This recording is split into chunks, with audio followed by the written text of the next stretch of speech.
नमस्कार दोस्तों, आज अपने करेंगे स्वतंत्रता का अधिकार। इससे पहले अपने समता का अधिकार किया था, आज अपने स्वतंत्रता का अधिकार करेंगे। स्वतंत्रता के अधिकार में देखें अनुच्छेद 19(1) क 19(1) क वाक 19(1) क वाक तथा अभिव्यक्ति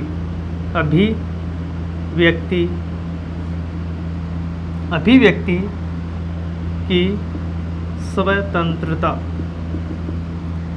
वाक तथा अभिव्यक्ति की स्वतंत्रता, इसको अपने बोलने का अधिकार भी कह सकते हैं। ठीक है, बोलने का अधिकार याद करने के लिए इजी रहेगा। बोलने का अधिकार, देखो इस बोलने के अधिकार में दो तीन बातें ध्यान रखना। एक तो प्रेस की स्वतंत्रता इसी में सम्मिलित है, प्रेस की स्वतंत्रता। ठीक है, एक आपके जो सूचना का अधिकार इसी में सम्मिलित है। हड़ताल वगैरह इसमें सम्मिलित नहीं है। हड़ताल करने का अधिकार या बंद का अधिकार वो आपका मूल अधिकार या अधिकारों में नहीं आता। 19(1) अनुच्छेद 19(1) ख, ठीक है, 19(1) ख पहले बोलेंगे सभा, दूसरा है सभा या सम्मेलन, सभा या सम्मेलन करने का अधिकार, वो भी बिना हथियार के। ठीक है, बिना हथियार के शांतिपूर्ण तरीके से, बिना हथियार के शांतिपूर्ण तरीके से सभा या सम्मेलन करने का अधिकार। अनुच्छेद 19(1) ग, ठीक है, संघ या संगठन बनाना, संघ या संगठन बनाने का अधिकार या बनाने की स्वतंत्रता, बनाने का अधिकार। ठीक है, अनुच्छेद 19(1) घ, अब घ से याद रखें घूमने का अधिकार। ठीक है, घ से याद रखना है घूमने का अधिकार, घूमने का अधिकार या विचरण का अधिकार। देश में कहीं भी आने जाने की स्वतंत्रता 19(1) घ के तहत दी गई है। अनुच्छेद 19(1) अड़, देखो घूमने के बाद रहने या बसने का अधिकार, रहने या बसने का अधिकार 19(1) अड़, रहने या बसने का अधिकार 19(1) अड़। ठीक है, अब आगे अपने बात करते हैं 19(1)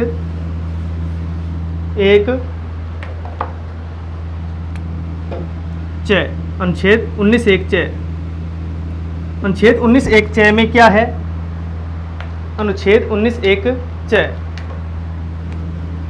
अनुच्छेद 19(1) च, देखो इसमें च से चल अचल संपत्ति से याद रहेंगे संपत्ति का अधिकार, संपत्ति का अधिकार। इसे क्या किया गया है? हटा दिया गया है, हटाया गया। कब? 44वां संविधान संशोधन 1978, इसके द्वारा इसे हटा दिया गया है। अब संपत्ति का अधिकार मूल अधिकार न होकर एक विधिक अधिकार है। अनुच्छेद 301 क के तहत ये एक विधिक अधिकार है। अनुच्छेद 19(1) छ, 19(1) छ, इसमें क्या है? देखो आप रहने या बसने अड़े के तहत है, तो आप रहेंगे या बसेंगे तो आपको भूख भी लगेगी, मतलब आप व्यापार करेंगे। व्यापार या कारोबार, व्यापार या कारोबार या आजीविका का अधिकार या स्वतंत्रता। ठीक है, 19(1) च, 19(1) छ में है, सॉरी 19(1) छ में है। तो अब ध्यान रखेंगे, पहला बोलेंगे, फिर सभा होगी, सभा होगी तो संघ बनेगा, संघ बनेगा तो घूमने जाएंगे, घूमने जाएंगे तो कहीं न कहीं रहेंगे, रहेंगे तो व्यापार या कारोबार भी करेंगे। ठीक है, तो ये 6 स्वतंत्रताएं दी हुई है 19(1) च के तहत। अब अपने बात करेंगे अनुच्छेद 20 पर। अनुच्छेद 20,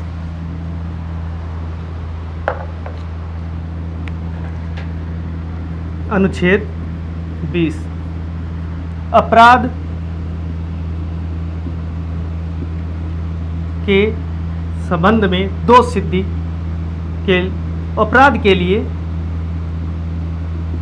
दोष सिद्धि के संबंध में सिद्धि के संबंध में संरक्षण। तो दोष सिद्धि के संबंध में संरक्षण दिए गए हैं कि दोष किसी व्यक्ति पर कैसे सिद्ध करोगे।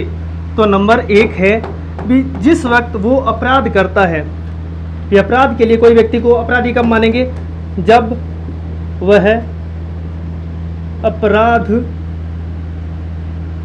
करता है या जिस समय वह अपराध करता है तो उसे उसी समय के कानून के तहत सजा, उसी समय के कानून के तहत सजा दी जाएगी। अगर उस वक्त जब वो अपराध, आज वो अपराध की श्रेणी में है पर उसने उस वक्त कोई ऐसा काम किया जो उस वक्त अपराध की श्रेणी में नहीं था, तो उसे आप गिरफ्तार नहीं कर सकते।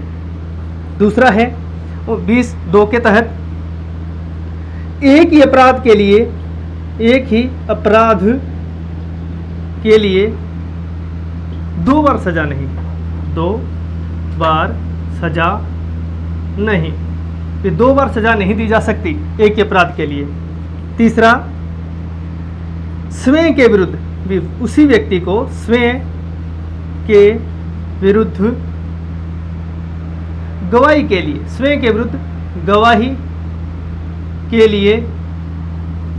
के लिए बाध्य नहीं, स्वयं के विरुद्ध गवाही के लिए भी बाध्य नहीं कर सकते। तो 20 के अपराध के लिए दोष सिद्ध कैसे करेंगे कि उस वक्त अगर वह अपराध कर रहा है वो उस वक्त के कानून के तहत ही अपराधी माना जाएगा, उसके बाद जो भी कानून बनता है उसके तहत उससे अपराधी नहीं साबित किया जा सकता। दूसरा, एक ही अपराध के लिए 2 बार सजा नहीं दी जा सकती। तीसरा, स्वयं के विरुद्ध कोई गवाही देने के लिए उसे मजबूर नहीं कर सकते। तो ये 20 था। अनुच्छेद 21 की बात करते हैं। अनुच्छेद 21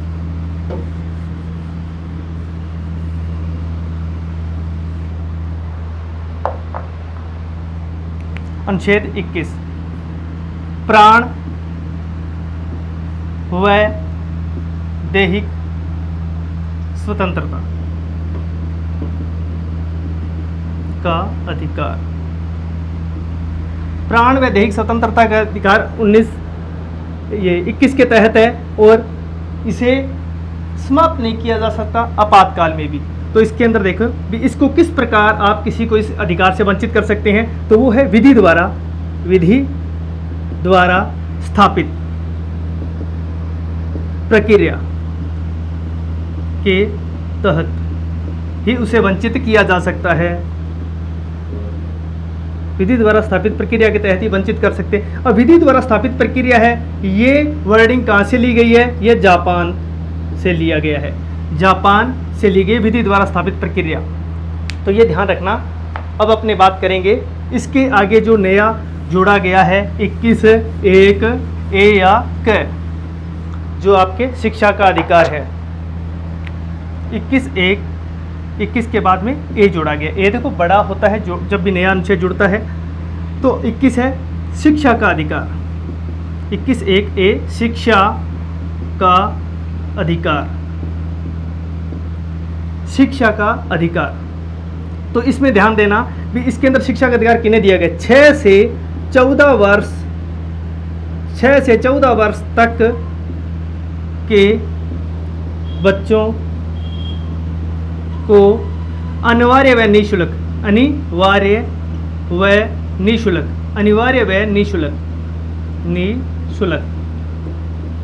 शिक्षा, अनिवार्य व निःशुल्क शिक्षा दी जाएगी शिक्षा के अधिकार के अंदर। ये किस अनुच्छेद संवैधानिक संशोधन के तहत लाया गया, 86वां संवैधानिक संशोधन था, 2002 के अंदर लाया गया था। इसे पारित कब किया गया था, इसे पारित किया गया था 2009 के तहत पारित, ये पेश किया गया था, ठीक है। और लागू कब किया गया था, लागू, तो ये देखो इससे 2-3 प्रश्न बनते हैं भाई। लागू कब किया गया था, तो ये 1 अप्रैल 2010 को लागू किया गया था। तो शिक्षा का अधिकार किस अनुच्छेद के तहत है? तो 21A के तहत है। कि किस आयु तक के बच्चों को है? तो ये 6 से 14 वर्ष तक की आयु के बच्चों को है। किस संवैधानिक संशोधन के तहत? तो 86वां संवैधानिक संशोधन 2002 के तहत लाया गया था। 2009 में इसे पारित किया गया था, लागू किया गया था 1 अप्रैल 2010 को। तो अब अपने नेक्स्ट करेंगे अनुच्छेद 22।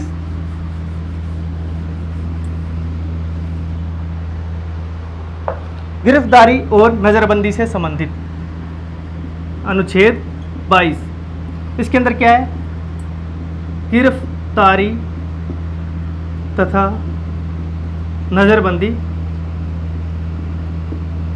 नजरबंदी के संबंध में संरक्षण,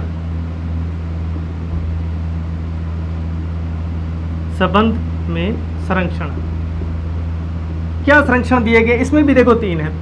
किसी व्यक्ति को नंबर 1 कारण जानने का